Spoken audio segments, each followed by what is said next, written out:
ஆனால் உங்கள் தம்பிகளை வந்து நீங்கள் ஏமாத்துறீங்க.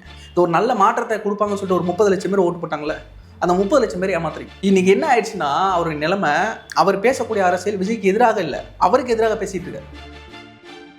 நான் ஒரு பக்கம் அடிப்பேன், தம்பி ஒரு பக்கம் அடிப்பான், இந்த இடத்துல நல்ல அரசியல் நாங்கள் பூத்தோம் அப்படின்னு பேசினார். அது வரைக்கும் கரெக்டாக தான் இருக்கேன். அதற்கப்புறம் மற்றவங்க சொல்கிற மாதிரி காசு வாங்கினாரா, இல்லை வந்து தன்னுடைய கூட்டம் கலையுது, தாங்கிட்ட இருக்கக்கூடிய ஆதரவெல்லாம் அவர் பக்கம் போகுது அப்படின்னு வைத்தறிச்சல் பட்டாரா, என்னன்றது புரியல. காலையில் ப்ரெஸ் மீட்டில் ஒன்று பேசுவார், தம்பி சூப்பர் அவர் பண்ணணும் அப்படின்னு வாழ்த்துவார். மேடையில் ஏறி அவனே திட்டுவார், அவனே இவனே நீ என்ன இவனா, உன்னை யார், என் வாட்ச்மேன் கூட கூப்பிடல உடனே நீ எதுக்கு வந்த அப்படின்பார். இவர் யார் கூப்பிட்டாங்க? களத்திலே இல்லாதவங்க சொன்னதால ட்ரிகர் ஆயிட்டாரு அவர். அது மட்டுமா சொன்னாரு? பாவம், மதுரை மாநாட்டில் செத்து போனது கெட்டு போனதெல்லாம் தொட்டு கூட பார்க்கக்கூடாதுன்னு சொன்னதில் அது ரொம்பவுமே ட்ரிகர் ஆயிட்டாரு. நிறைய மேக்ஸிமம் யங்ஸ்டர்ஸ்க்கு வந்து வேட்பாளர்னா என்ன, அரசியல்னா என்ன, இப்போ தேர்தல் எதுக்கு நடக்குது, இந்த புரிதல் இல்லை. ஆனால் இன்னைக்கு தேடி தேடி பார்க்குறான். சீமான் சொல்கிறாரு, ரசிகர் எங்கே போனாலும் போகிறோம், இடுமானம் காத்தியோ சாட்டை திரும்போ எல்லா இடத்துலையும் இது திரும்ப திரும்ப சொல்லுவாங்க. நானும் திரும்ப நிறைய நேர்காணல்களில் நிறைய டிபேட்ஸில் வந்து நான் சொல்லிட்டேன், ரசிகர் அவங்க வந்து விஜய் அவர்களை பார்க்க வராங்க, நடிகரை பார்க்க வராங்கன்னா, எஸ்ஏஆர் ஆர்ப்பாட்டத்தில் எங்கே நடிகர் விஜய் கலந்துட்டார்? நம்ம விஜய் எங்கே நிற்கிறாரோ நான் அங்கே தான் நிற்பேன் அப்படின்ட்டு சாட்டை ஏற்கனவே ஒரு முறை சொல்லியிருந்தாரு. அது எப்படி பார்க்குறீங்க? அது நடக்காது.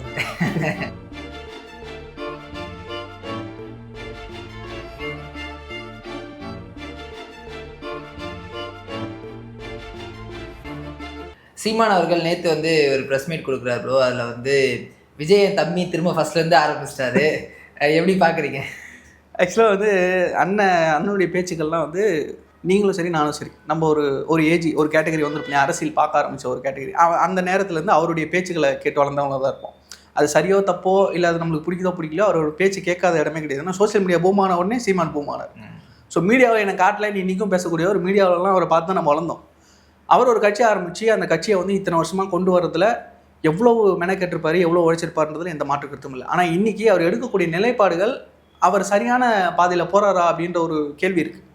நீங்கள் டு பி ஃப்ராங்க் நான் சொல்கிறேன், ஒரு 10-12 வருஷமாக இந்த கூட்டத்துக்கு நடுவில் ஒரு நேர்மையான அரசியலை வந்து செஞ்சிடணும் அப்படின்னு மக்கள்கிட்ட வந்து ஆதரவு பெற்று ஒரு நல்ல ஆட்சியை கொடுத்துடணும்னு போராடக்கூடிய ஒருவர், அதற்கான வாய்ப்பு விஜய் அப்படின்ற ஒருவரால் வருது. உண்மையிலேயே அவர் அரசியலுக்கு வரும்பொழுது வரவேற்றார். ஆனால் சில மீட்டிங்ஸ் நடக்குது, சில பேச்சுவார்த்தைகள் நடக்குது, அந்த இடத்துல வந்து இவர் டாமினேட் பண்ணணும்னு நினைக்கிறார். எனக்கு கீழே தம்பி அப்படின்ற மாதிரி ஒரு ஹையர் டோன் எடுக்கும்போது இவ்வளோ பெரிய மாசான ஒரு ஓட் பேங்கோடு வரக்கூடியவர், இந்த இளைஞர்களை அரசியல் வயப்படுத்த வேண்டிய ஒரு மிகப்பெரிய ஒரு கடமை இருக்கக்கூடிய ஒரு மனிதர் விஜயண்ணா. ஸோ அவரை வந்து நீங்கள் அட்லீஸ்ட் ஈக்குவலாக அதை ட்ரீட் பண்ணணும். நீங்கள் ட்ரீட் பண்ண விதம் அவங்களுக்கு செட் ஆகலை. அந்த அவங்க எடுக்கக்கூடிய கொள்கைகள் சிலது உங்களுக்கு செட் ஆகலை.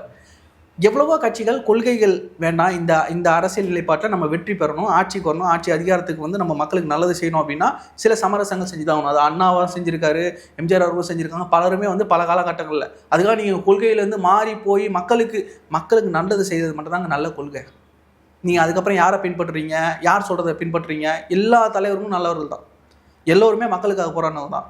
அம்பேத்கர் இப்படி, பெரியார் அப்படி, காமராஜர் இப்படி அப்படின்னு நம்ம எல்லாருமே பிரிக்க தேவையில்லை. முதல்ல கல்வி மாநாட்டில், கல்வி விருது வழங்கும் மாநாட்டில் விஜய் என்ன சொன்னார், எல்லா தலைவரையும் படிங்க, காமராஜர் படிங்க, பெரியார் படிங்க, அம்பேத்கர் படிங்க, அவங்க எல்லாருக்கிட்ட இருந்தோம் நல்லதை எடுத்துக்கங்க, எல்லாருக்கிட்டையும் கெட்டது இருக்கும், அதை விட்டுருங்க அப்படின்றார். நீங்கள் கெட்டதை மட்டும் பெருசாக எடுத்துக்கிட்டு கெட்டதை வந்து பெருசாக பேசிக்கிட்டு நான் தனியாக தான் நிற்பேன், நான் தனியாகவே இருப்பேன், ஐடென்டிட்டியாகவே இருப்பேன்னா இருங்க. ஆனால் உங்கள் தம்பிகளை வந்து நீங்கள் ஏமாத்துறீங்க. இது ஒரு நல்ல மாற்றத்தை கொடுப்பாங்கன்னு சொல்லிட்டு ஒரு 30 லட்சம் பேர் ஓட்டு போட்டாங்களே, அந்த 30 லட்சம் பேர் ஏமாத்துறீங்க. இன்றைக்கி என்ன ஆயிடுச்சுன்னா, அவருடைய நிலைமை, அவர் பேசக்கூடிய அரசியல் விஜய்க்கு எதிராக இல்லை, அவருக்கு எதிராக பேசிகிட்டு இருக்கார். அவருடைய நல்ல ஒரு தூய்மையான ஒரு கொள்கைகளை, தூய்மையான ஒரு அரசியலை கொண்டு போய் சேர்க்கறதுக்கு ஒரு பாலமாக, ஒரு அரவணைப்பாக ஒரு தம்பியாக வந்தார்ல, அவர் நீங்கள் சேர்த்துருக்கணும். அட்லீஸ்ட் நீங்கள் போய் சேர்ந்துருக்கணும். நீங்கள் கட்சியாக போய் சேரணும், கூட்டணி வைக்கணும் அப்படின்றதெல்லாம் இல்லை. முதல்ல ஒரு ஸ்டேட்மெண்ட் கொடுத்தாரு, ஞாபகம் இருக்கும்னு நினைக்கிறேன், நான் ஒரு பக்கம் அடிப்பேன், தம்பி ஒரு பக்கம் அடிப்பான், இந்த இடத்துல நல்ல அரசியல் நாங்கள் பூத்தோம் அப்படின்னு பேசினார். அது வரைக்கும் கரெக்டாக தான் இருக்கேன். அதுக்கப்புறம் மற்றவங்க சொல்கிற மாதிரி காசு வாங்கினாரா, இல்லை வந்து தன்னுடைய கூட்டம் கலையுது, தாங்கிட்ட இருக்கக்கூடிய ஆதரவெல்லாம் அவர் பக்கம் போகுது அப்படின்னு வைத்தறிச்சல் பட்டாரா, என்னன்றது புரியல. அவங்க தம்பிகளை நிறைய பேர் வெளியே வந்தவங்க நிறைய அலிகேஷன்ஸ் வைக்கிறாங்க. ஸோ வெளியே வந்தவங்க வைக்கிற அலிகேஷன்ஸ்லாம் நம்ம பேச தேவையில்லை. ஜெகதீச பாண்டியன் வைக்கிற அலிகேஷன்ஸ்லாம் அவங்க கிட்ட எந்த பதிலுமே கிடையாது, ஒரு எதிர்ப்பு குரல் கூட கிடையாது. இன்றைக்கி நாம் தமிழர் கட்சியில் ஆரம்ப கட்டத்தில் தொண்டர்கள் வந்து ரொம்ப தரக்குறையாக பேசுவாங்க, கமெண்ட்ஸில் என்னையுமே நிறைய திட்டுவாங்க, இதெல்லாம் நடக்கும். ஆனால் தலைவர்கள் வந்து பக்குவமாக இருந்தாங்க. இப்போது தொண்டர்கள் பக்குவப்பட்டாங்க, தலைவர்கள் தரம் தாரி போகிறாங்களோன்னு ஒரு எண்ணம் வருது. ஏன்னா சாட்டை துரைமுருகன், இடுமாவனம் கார்த்தி, இன்னும் சிலர்லாம் வந்து மேலே மேடையில் ஏறி ஒரு 2ஆம் கட்ட தலைவர்களாக வளர்ந்து வந்துட்டாங்க, சீமானவர்கள் உட்பட. ஆனால் அசிங்கமாக பேசுகிறது, ஒரு மோசமான விமர்சனங்கள் வைக்கிறது, தனி மனித விமர்சனங்கள், உடல் கேலி செய்கிறது, இதெல்லாம் வந்து அந்த தொண்டர்களுக்கே வந்து மனசு விட்டு போச்சு. அண்ணன் வேறு மாதிரி போயிட்டாரு, நம்ம இது செட் ஆகுது, நம்ம தாவேக்கா பக்கம் போயிடலாம் அப்படின்ற ஒரு முடிவுக்கு வந்துட்டாங்க. ஸோ அப்படி தள்ளுனதுக்கு காரணம் அவர் தான். அவரே இப்போ நீங்கள் கேட்குறீங்க நேற்று ஒரு மாதிரி பேசிட்டாரு அப்படின்ட்டு, நாளைக்கு வேறு மாதிரி பேசுவார். இன்றைக்கே காலையில் ப்ரெஸ் மீட்டில் ஒன்று பேசுவார், தம்பி சூப்பர் அவர் பண்ணணும் அப்படின்னு வாழ்த்துவார், மேடையில் ஏறி அவனே திட்டுவார். அவனே இவனே நீ என்ன இவனா, உன்னை யார், என் வாட்ச்மேன் கூட கூப்பிடல உடனே நீ எதுக்கு வந்த அப்படின்பார். இவர் யார் கூப்பிட்டாங்க? என்னன்னா இன்னொன்று, இந்த கிரவுண்ட் லெவலில் இருக்க கேடர்ஸ்க்கு என்ன போயிடுது அப்படின்னா, இந்த போட்டி வந்து தாவேக்காவா திமுகவான்னு போய்கிட்டு இருக்கிறதுல கிரவுண்ட் லெவலில் வந்து தாவேக்காவா நாத்தாக்காவா அப்படின்ற மாதிரி போய் நிற்கிது. அவங்களுக்குள்ளார அடிதடி, அவங்களுக்குள்ளார கருத்து முதல், இணையத்தில் வந்து கமெண்ட் போட்டு திட்டிக்கிறது, இது வந்து நம்ம செய்ய வேண்டிய அரசியலில் மடைமாற்ற வேலையாயிடும். களத்துல இல்லாதவன்னு சொன்னதால ட்ரிகர் ஆயிட்டாரு அவர். அது மட்டுமா சொன்னாரு? பாவம், மதுரை மாநாட்டில் செத்து போனது கெட்டு போனதெல்லாம் தொட்டு கூட பார்க்கக்கூடாதுன்னு சொன்னதில் அது ரொம்பவுமே ட்ரிகர் ஆகிட்டாரு. சரி, அதை வந்து அவர் மீன் பண்ணதா நம்ம எல்லாருக்குமே நம்மளா எடுத்துக்கிறோம். அவர் சொல்லலை, அவர் வேற ஏதாவது மீன் பண்ணி கூட தளபதி பேசியிருக்கலாம். ஆனால் நம்மளுக்கு என்ன தோணுது, நம்ம உடனே மீன் பண்ணுற மாதிரி இங்கே தானே தோணுது. நீங்கள் வந்து ஆதரவாக நீங்கள் வந்து அடங்கி அவரோட ஒடுங்கி அவருக்கு கீழே போகணுன்னுலாம் யாரும் சொல்லலை. உங்களுக்கான மரியாதை, உங்களுக்கு அங்கீகாரம் இருக்குது. 8% வாக்கு வாங்கி ஒரு கட்சி அங்கீகாரம் பெறுறது எவ்வளோ பெரிய விஷயன்றது கட்சி நடத்துகிற எங்களுக்கு தெரியும். ஏன்னா ஒரு ஓட்டம் ஒரு தேர்தலும் நாங்கள் வந்து அவ்வளோ ஒரு போர்க்களமாக இருக்கும். எந்த ஒரு பின்புலமும் இல்லாமல் எளிய வீட்டு பிள்ளைகள்லாம் அரசியலுக்கு வர்றது அப்படின்றது சாதாரண விஷயம் கிடையாது. எம்எல்ஏ வீட்டு பையன் வந்துடலாம், அமைச்சர் வீட்டு பையன் வந்துடலாம், மாவட்ட செயலர் வீட்டு பையன் வந்துடலாம். திமுகவில் இருக்கிறவங்க அந்த கொடிய பாக்கெட்டில் வந்து ஸ்டாலின் ஃபோட்டோவோ இல்லை கலைஞர் ஃபோட்டோவோ வச்சுக்கிட்டே இன்றைக்கி ரோட்டில் வந்து பேசிடலாம். நாங்கள் போய் அரசியல் பேச முடியாது. அவ்வளோ பிரச்சனைகளை ஃபேஸ் பண்ணி தான் இன்றைக்கி வந்திருக்கோம். அந்த இடத்துல நீங்கள் நிற்கிறீங்கன்னா உங்களுக்கான மதிப்பு மரியாதையும் கண்டிப்பாக கிடச்சிருக்கும். ஆனால் நீங்கள் நடந்துக்கிற விதம், நீங்கள் உங்களுடைய பேச்சு, இதெல்லாம் தான் மக்கள் மத்தியில் ஈடுபடலை. இன்றைக்கி மக்களே வந்து இப்போ பரவாயில்லப்பா சீமானுக்கு போடலாம் அப்படின்னு 10ல் ஒரு 4 பேர் சொல்லிட்டு இருந்தவங்க இன்றைக்கி 10ல் ஒருத்தர் கூட சொல்ல மாட்டேங்கிறாங்க. நீங்கள் களத்தில் ரிப்போர்ட்டு நீங்கள் எடுப்பீங்க, கண்டிப்பாக எலெக்ஷன் கிட்ட நீங்கள் சர்வே போவீங்க, பப்ளிக்கில் வந்து அவங்க ஒப்பீனியன் கேட்பீங்க. அவங்களே பல காரணம் இதை மட்டும் தான் சொல்லுவாங்க. நீங்கள் விஜயை திட்டுறதே வந்து நீங்கள் வேறு மாதிரி அரசியல் மாறிட்டீங்களோ அப்படின்ட்டு ஒரு கேள்வி தான். எனக்கு வந்து வருத்தம் தான், நம்மள கோவம்லாம் கிடையாது, வருத்தம் தான். சில நேரங்களில் அவர் பேசுகிற வார்த்தைகள்லாம் உண்மையிலே ஒரு நல்ல மனநிலையில் தான் நின்று பேசுகிறாரா விஜய் நம்மளே எனக்கோ ஒரு நல்ல மனுஷனே இப்படி ஒரு கட்சி ஆரம்பிச்சு இப்படி கதற விட்டு அந்த பக்கம் 75 வருஷம் பவள விழா கட்சி, அவங்களுக்கே என்ன பேசுகிறோம் என்ன பண்ணோன்னு தெரியல, எங்கே போய் நின்னாலும் இவங்களையே திட்டிக்கிட்டு இப்படி பண்ணிட்டாரு இந்த அரசியல் களத்தை அப்படின்றது தான் உண்மையிலே. இன்னொரு எனக்கு வந்து பெருமையாக நினைக்கிற விஷயம் என்னென்னா, விஜயனாவை பொறுத்த வரைக்கும் நாங்கள் தேர்தல் காலத்தில் போயிருக்கோம். ஒரு காலேஜ் ஸ்டூடெண்ட்ஸ் கிட்ட போயிட்டு ஓட்டு கேட்போம். எலெக்ஷன் டைமில் கேம்பெயின் போவோம், ஸ்டூடெண்ட்ஸ் கிட்டே நம்ம போய் ஓட்டு கேட்போம். யங்ஸ்டர்ஸ் சப்போர்ட் பண்ணுவாங்க அப்படின்னு போய் கேட்குறோம். அப்போ வந்து நிறைய மேக்ஸிமம் யங்ஸ்டர்ஸ்க்கு வந்து வேட்பாளர்னா என்ன, அரசியல்னா என்ன, இப்போ தேர்தல் எதுக்கு நடக்குது, இந்த புரிதல் இல்லை. ஆனால் இன்னைக்கு தேடி பார்க்குறான். இவ்வளோ யூடியூப் சேனல்ஸு, இவ்வளோ மெயின் ஸ்ட்ரீம் மீடியாஸ் வந்து இன்றைக்கி வந்து பெருசாக பாலிடிக்ஸை வந்து டீப்பாக அனலைஸ் பண்ணுறதுக்கு முக்கியமான காரணம் அதோடைய வியூவர்ஷிப் அதிகமாக இருக்குது. ஏன் வியூவர்ஷிப் அதிகமாக இருக்குன்னா, மக்களுக்கு அவ்வளோ ஆர்வம் அதிகமாக இருக்குது. விஜயை பார்க்க வரவங்க விஜய் போகிற கூட்டத்துக்கு மட்டும் தானே போகணும். நீங்கள் இவர் சொல்கிறாரு, சீமானண்ணன் சொல்கிறாரு, ரசிகர் எங்கே போனாலும் கூடும். இடுமானம் கார்த்தியோ சாட்டை துருமோ எல்லா இடத்துலையும் இது திரும்ப சொல்லுவாங்க. நானும் திரும்ப நிறைய நேர்காணல்களில் நிறைய டிபேட்ஸில் வந்து நான் சொல்லிட்டேன், ரசிகர் அவங்க வந்து விஜய் அவர்களை பார்க்க வராங்க, நடிகரை பார்க்க வராங்கன்னா எஸ்ஏஆர் ஆர்ப்பாட்டத்தில் எங்கள் நடிகர் விஜய் கலந்துக்கிட்டார், எங்கள் தலைவர் விஜய் கலந்துக்கிட்டார். 38 மாவட்டங்கள் நடந்தது. வேலூரில் நான் சிறப்பு பேச்சாளராக போய் பேசியிருந்தேன். எல்லா மாவட்டத்திலும் குறைஞ்சது 1000 பேர் கூட்டினாங்க. எந்த ஒரு பெருசாக வந்து கூட்டம் கூட்டி இந்த வேன்லாம் ஆட்டு மந்தைகள் மாடிச்சில் கூட்டு வரல, தன்னெழுச்சியாக வந்தது. 11 மணிக்குன்னு சொன்னால் 10 மணிலேருந்து அங்கே கூட ஆரம்பிச்சிட்டான். அப்படி ஒரு கூட்டம் தன்னெழுச்சியாக வரான். எல்லாமே யங்ஸ்டர்ஸ். அவனுக்கு இதுக்கு முன்னாடி அரசியல் என்னன்னு தெரியுமா, அரசியல் நம்மளுக்கு என்ன லாபம் தெரியுமா, எதுவுமே தெரியாது. ஆனால் இன்றைக்கி அவன் பார்க்குறான், இன்றைக்கி அதுக்கு முக்கியத்துவம் கொடுத்துக்கலாம். இன்றைக்கி வந்து நிற்கிறான்னா அவனை கொச்சப்படுத்தக்கூடாது. அவனுக்கு தெரியல அப்படின்னா கற்றுக் கொடுக்கலாம். உனக்கு தெரியலன்னு சிரமப்படுத்துறது இல்லையா, இது அறிவு தீண்டாமை. உனக்கு தெரியலடா இது நீ கற்றுக்க அப்படின்னு சொல்கிறது வேற. நீங்கள் உனக்கு தெரியலடா, உனக்கு அறிவில்லடா, நீ எல்லாம் இங்கே வரவே கூடாதுடா, நீங்களாம் ஒரு ஆளாடான்னு சொல்கிறது எப்படி ஜாதி தீண்டாமை மத தீண்டாமை நீங்கள் இருக்கோ அந்த மாதிரி இது அறிவு தீண்டாமை. இதை தான் திமுகவில் நான் பெரிய கட்டுரை இந்த மேதைன்னு நினச்சிக்கிட்டு இருக்கவங்களாம் பேசிக்கிட்டு இருக்கிறது. ஒரு டிபேட்டில் போனால் ஒரு உருவகேலி பண்ணி இல்லைனா வந்து நகைப்புக்குரிய அது மாதிரி பேசி கலாய்ச்சி அவங்களுக்கு ஒன்றும் தெரியலன்றதை காட்டி சிரித்து அவங்கள வந்து டெம்பர் பண்ணி அவங்களுடைய சமநிலையை குலைச்சி இப்படியெல்லாம் அவங்கள பேச வச்சு சிரிச்சு இப்படி பண்ணுறதுல வந்து அவங்களுக்கு என்ன லாபம் தெரியலன்றவனும் கற்றுக் கொடுக்குறவன் தலைவன், இங்கே கற்றுக் கொடுக்குறவன் ஒரு தலைவன். அதை நம்ம பார்த்து முன்னேறணும் அப்படின்றத நாம் தமிழ் பசங்களும் உணர்ந்துருக்காங்க. இல்லை சீமான் அவர்கள் ஒரு பக்கம் பேச, நீங்கள் சொன்ன மாதிரி சாட்டை துரைமுருகனாகட்டும் இல்லை இடும்பவன் அவங்களோட யூடியூப் சேனல் வச்சுட்டு அதை விஜயோட வெறுப்பு மட்டுமே வந்து இதுவாக எடுத்துகிட்டு போகிறாங்க. ஈரோடு ஸ்பீச் முடிஞ்ச அப்புறம் சாட்டையோட இதில் பார்க்கும்போது அவ்வளோ டீக்ரேட் பண்ணி பேசுகிற விஷயங்கள். ஏன்னா அவங்களோட மெயின் இதே வந்து திமுக எதிர்ப்பு தான், ஆட்சியில் இருக்கவங்க எதிர்க்கணும் அப்படின்றது தான் அவங்களோட மெயின் கொள்கை. இப்போ அதை விட்டு கொள்கையாகவே மாறி விஜய் எதிர்ப்பு மட்டுமே நிற்கிறாங்களோ? இல்லை, அவங்க கொள்கையை கடந்து அவங்க பிஸ்னஸ் ஆகிட்டாங்க. நீங்கள் வந்து அது காசு திமுக கிட்ட வாங்கிட்ட அந்த பிஸ்னஸ் இல்லை. இப்போ ஒரு கண்டென்ட் வந்து நீங்கள் விஜய் திட்டி போகிறீங்கன்னா நல்ல வியூஸ் போகுது, விஜய் பாராட்டி போடுறீங்கன்னா நல்ல வியூஸ் போகுது. விஜய் பாராட்டி போட்டவங்க தான் இவங்க. நீங்கள் சாட்டை திரும்ப எல்லாமே வந்து முன்ன சூப்பர்னு பேசுனதுலாம் இப்போல்லாம் சை அப்படின்ற மாதிரி பேசிட்டு இருக்காங்க. ஸோ அம்பலப்பட்டு நிற்கிறாங்க அவங்க. அந்த இன்னைக்கு நடக்கிற விஷயம் எல்லாத்தையுமே கண்டென்ட் எடுத்துக்கிறாங்க. சாட்டை திரும்ப கூட அன்றைக்கி போட்டிருந்தாப்புல ஈரோட்டில் வந்து ஈவெண்ட் அன்றைக்கி நடக்கும் போது அதுக்கு முன்னாள் போடுறாரு ஐ எம் வெயிட்டிங் அப்படின்ற மாதிரி ஏதோ ஒன்று போட்டிருந்தா ஈரோடு மீட்டிங் ட்விட்டரில் போட்டிருந்தாரு. கண்டென்ட்டுக்கு வெயிட் பண்ணுறாரு. ஸோ அவர் ஒரு கண்டென்ட் கிரியேட்டர் மாறிட்டாரு. இல்லை அவர் அப்போ யூடியூபர் நிறைய பேர் இருக்காங்களே, அவர் ஒரு கட்சியினுடைய ஒரு எல்லாருக்கும் இந்த ஃபாலோவர்ஸ் கிடைக்காது, இவ்வளோ ஃபாலோவர்ஸ் இவ்வளோ வியூஸ் இவ்வளோ இன்கம் கிடைக்காது இல்லையா? அதை ஒரு இன்கம் ஜென்ரேஷனாக அவர் மாற்றிக்கிட்டார்.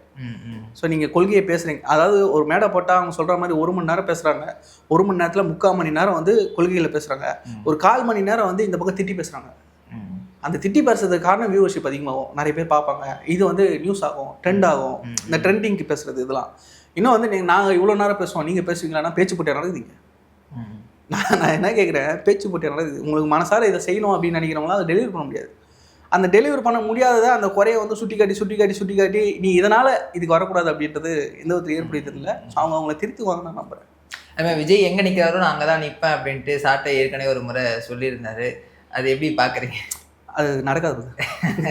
சரி, அவங்களே அதை ஒத்துக்க மாட்டாங்க.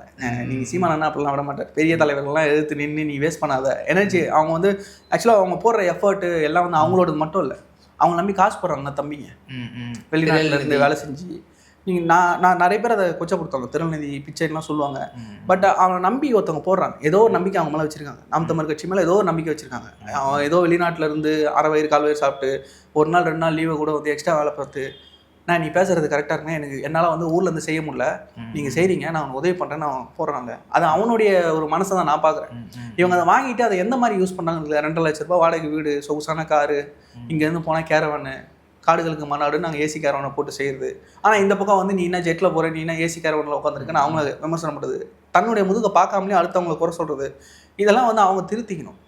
ஒரு தேர்தல் எலெக்ஷனில் ஃபேஸ் பண்ணுறாங்கன்னா 5 லட்ச ரூபா 10 லட்ச ரூபா அவங்க இதுக்கு செலவு பண்ணுறாங்கன்னா அந்த கட்சி நிதியிலேருந்து சிலர் கொடுப்பாங்க. கட்சி நிதின்றது இவங்க சம்பாரிச்சு இவங்க கொண்டு வரல, இவங்களுக்கு வருமானம் வந்து இவங்க எடுத்து போட்டு செய்கிறது இல்லை, எல்லாரும் கட்சியிலேருந்து கொடுக்குறாங்க. அது திரள் நிதியாக வருது. அதுக்கு எவ்வளோ உழைச்சிருக்காங்க. சில மீட்டிங்லாம் நானும் போயிருக்கேன், நான்லாம் பார்த்துருக்கேன். நாம் தமிழ் மீட்டிங்லாம் கேம்பெயின்லேயே வந்து நாங்கள் கேம்பெயின் பண்ணிக்கிட்டு இருக்கோம், அவங்க மீட்டிங் சீமானனை பேசுகிறாங்கன்னு கேட்டிருக்கேன். ஸோ அப்போல்லாம் வந்து ஒரு சாதாரண ஒரு நடுத்தர குடும்பத்திலேருந்து ஒரு பெரியவர்லாம் நிறைய காசு எடுத்து போடுவார்.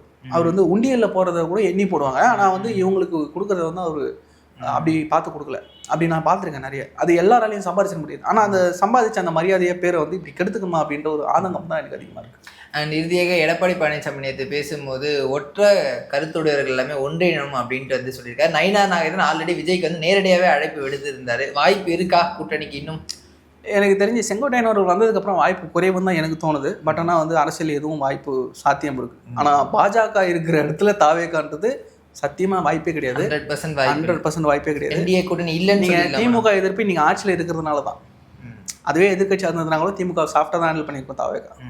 இந்த சூழலில் பாஜக எதிர்ப்புன்றது அவங்களுடைய ஸ்ட்ராங்காக வைக்கிற ஒரு கருத்து. எனக்கு பர்சனலாக நிறைய பேரை நான் பேசியிருக்கேன், அவங்களோட தெரியும். ஸோ விஜய் நான் வந்து பாஜக அப்படின்ற ஒரு விஷயத்தை வந்து அறவே அலர்ஜியாக வருது. அந்த பக்கம் போகிறதுக்கான வாய்ப்பே கிடையாது. இவங்க நெரேட்டிவ் செட் பண்ணதை பண்ணிக்கங்க. அதனால தான் இவர் என்ன சொல்கிறாருன்னா, நீ என்னென்னா பேசிக்க மக்கள் நம்ப மாட்டாங்கன்றதுல ரொம்ப தெளிவாக இருக்கார். அவர் ஈரோட்டில் கூட நீங்கள் யோசிச்சு பார்த்தீங்கன்னா மக்கள்கிட்ட கேட்குறாரு, அரசியல் எதிரி யாரு, கொள்கை எதிரி யாருன்னு அவங்கக்கிட்ட வாங்குறாரு. அவன் உள்ளார மனசுலேருந்து சொல்கிறான், திமுக நம்மளுக்கு அரசியல் எதிரி, பாஜக நம்மளுக்கு கொள்கை எதிரி. இன்னைக்கு திமுகவை திட்டிக்கிட்டு இருக்காரு, பாஜகன்னு பேர் கூட சொல்லனா, அண்ணன் பாஜகவுக்கு பேர் சொல்ல, அப்போ நான் பாஜக ஓட்டு போடலாம் நான் நினைக்க போகிறேன் கிடையாது. இவங்க பேசுறதுக்கு நல்லா இருக்கு, அதனால பேசுவாங்க. அவர் பேசின 30 நிமிஷம் ஸ்பீச்சில் என்னெல்லாம் பேசினாரோ அதில் ஒரு விஷயம் கூட இவங்க பேச மாட்டாங்க. ஆனால் அவர் பேசாத 100 விஷயத்தை எடுத்து வச்சுட்டு பேசிட்டு இருப்பாங்க. ஸோ இது பேசுறதுக்கு நல்லா இருக்கும். பட் ஆனால் வருங்காலத்தில் வேலை பிஜேபி கூட்டணி இல்லை, ஏடிஎம்கே தனிச்சு நிற்கிறாங்க அப்படின்னா அப்போ விஜய் செய்கிறதுக்கு வாய்ப்பு இருக்கு. அது வந்து நம்ம முடிவு பண்ண முடியாது. கண்டிப்பாக அந்த கால சூழல், அவர்களுக்குள்ளே என்ன மாதிரியான ஒரு பாண்டிங் இருக்குது, எப்படி பேசுவாங்க, அதை வந்து களத்தில் எப்படி கொண்டு போவாங்க, எல்லாத்தையும் பார்ப்பாங்க. ஏன்னா இவ்வளோ பேர் வந்து வேட்பாளர்கள் ஆல்ரெடி வந்து முடிவு பண்ணி வச்சுருப்பாங்க, அவங்களுக்குலாம் வேலை செய்ய ஆரம்பிச்சிருப்பாங்க. அவங்களுக்கு என்ன சொல்லுவாங்க, கேட்ட தொகுதி கிடைக்குமா, கேட்ட நம்பர்ஸ் கிடைக்குமா, இதெல்லாமே இருக்குது. ஏன்னா ரெண்டுமே பெரிய டீம். இன்னைக்கு மக்கள் செல்வாக்கு அதிகமாக இருக்கிறதுனால தான் விஜய் அவர்களை எதிர்பார்க்குறாங்க. ஸோ அந்த மக்கள் செல்வாக்க நம்ம ஏன் அந்த அதிமுக ஈல்டாக்கி கொடுக்கணும்? இன்னொன்று, எடப்பாடி பழனிசாமி முதலமைச்சர் ஆகிறதுக்கு நான் கட்சி ஆரம்பிக்கலன்றது அவங்க சொல்கிறாங்க. ஸோ அதுவும் வந்து 50-50 தான். 50-50ன்றதோட 80-20ன்னு வச்சுக்கலாம். வாய்ப்பு இல்லைன்றதை 80 வச்சுக்கலாம். ஸோ அப்படி தான் நம்ம சொல்ல முடியும். இப்போ அவங்க தனியாக போகிற மாதிரி தான் அவங்களோட எய்ம். எனக்கு தெரிஞ்சு நான் இப்போ வரைக்கும் பார்த்த வரைக்கும் காங்கிரஸ், பிசிகா, கம்யூனிஸ்டுகள் இவங்கெல்லாம் வரலாம் அப்படின்ற ஒரு எதிர்பார்ப்போடு இருக்காங்க. அதிமுக அவங்க செகண்ட் இதை தான் வச்சுருக்காங்க. ஏன்னா செங்கோட்டையன் அவர்களை இவங்க தான் கூப்பிட்டு உள்ளே சேர்த்துருக்காங்க. ஸோ அப்படி இருக்கும்போது அலையன்ஸுக்கு போகிறோம், நிறைய தலைவர்களும் வருவாங்க, நிறைய பேர் வருவாங்கன்னு சொல்லியிருக்காங்க. ஸோ அங்கேருந்து கூட்டணி அப்படின்றது என்னை பொறுத்த வரைக்கும் ஒரு 20% தான் வாய்ப்பு. அதுவும் ரொம்ப கம்மி. அண்ட் நீங்கள் மக்களுடைய சர்வேஸ்லாம் எடுத்திருப்பீங்க, மக்களுடைய பேசியிருப்பீங்க. இப்போது விஜய் அவர்களுக்கு இவ்வளோ ஓட் ஷேர் இருக்குது, ஐ மீன் பர்சன்டேஜ் எவ்வளோ இருக்குது ஆஸ் ஆஃப் நவ்? நீங்கள் 2026 பொறுத்த வரைக்கும் 40% இருந்தால் ஆட்சி அமைக்கலான்றது கிடையாது. நீங்கள் 25-26 இருந்தால் கூட ஆட்சி அமைக்கிற வாய்ப்புகள் வரும். ஏன்னா இங்கே ஸ்பிட் ஆகும், 4 முனை போட்டின்னு போகுது. ஸோ அதனால் வந்து 28% இருந்ததுன்னா ஆட்சி அமைக்கிற வாய்ப்பு இருக்குது. அப்படின்னா அது ஒரு சிங்கிள் லீடர்ஷிப் குவாலிட்டியாக ஒரு சிங்கிள் ஃபேஸ்க்கு முதலமைச்சராக இவருக்கு நம்ம கொடுக்குறோம் அப்படின்னு நினச்சிங்கன்னா விஜயனாக்கு மிகப்பெரிய ஒரு பாசிட்டிவான ஒரு வாய்ப்பு இருக்குது. முக்கியமாக இளைஞர்களுடைய பெண்களுடைய ஆதரவு. இது வந்து இது இருந்த எல்லா எலெக்ஷன்ஸும் அது இருந்தவங்க தான் ஜெயிச்சிருக்காங்க. நீங்கள் 67 எடுத்துக்கங்க, மிகப்பெரிய இளைஞர்கள் போராட்டம். அதுதான் வந்து அந்த ஆட்சி மாற்றத்துக்கு உருவானது. நீங்கள் காமராஜர் அவர்கள் ஆட்சி எனக்கு கொடுத்தீங்க, எனக்கு வேண்டாம், நான் கட்சியை காப்பாற்றுறேன்னு போயிட்டார். ஒன்று, அன்றைக்கி இருந்த பஞ்சம், இந்திய எதிர்ப்பு போராட்டம், இது எல்லாமே இளைஞர்களை ஒன்றாக்குச்சு. மாணவர்கள் இளைஞர்கள் போராடினாங்க, அன்றைக்கி ஆட்சி மாற்றம். அதுக்கு அடுத்தபடியாக அதே இளைஞர் கூட்டம், ரசிகர் கூட்டம் தான். இன்றைக்கி சொன்ன அதே ரசிகர் கூட்டம் தான் இளைஞர் கூட்டம். பெண்கள் சப்போர்ட் 77 எம்ஜிஆர் அவர்களுக்கு சப்போர்ட் ஆச்சு. அதே மாதிரியான ஒரு பெண்கள் சப்போர்ட் ஜெயலலிதா அம்மையார் வரும்போது வந்தது, அவங்களுக்கு இருந்தது. ஏன்னா தன்னைத்தானே ஜெயலலிதாவாக நிறைய பெண்கள் வந்து நினச்சிக்கிட்டாங்க. அந்த ஒரு ஆளுமை அப்படின்றத அவங்களுக்கு உள்வாங்கிட்டாங்க. இன்றைக்கு அவர்களும் இல்லை, எம்ஜிஆர் அவர்களும் இல்லை, கலைஞர் அவர்களும் இல்லை. திமுகவுக்கு என்றைக்குமே பெண்கள் வாக்கு போகாது. அது வந்து அவங்க செஞ்ச ஆட்சியில் நடந்த விஷயங்களால் அவங்க பக்கம் போகவே போகாது. இந்த அலங்கோலம் ஆட்சியில் அது கண்டிப்பாக வாய்ப்பு இல்லை. இது ஒட்டுமொத்தமாக இந்த பக்கம் திரும்பும். நம்ம 30%, 35%ன்னு சுருக்க முடியாது. ஆனால் ஆட்சி அமைக்கிறதுக்கான எல்லா அறிகுறிகளும் வாய்ப்புகளும் இந்த தேர்தலில் இருக்குன்னு நான் நம்புகிறேன். நன்றி. நன்றி.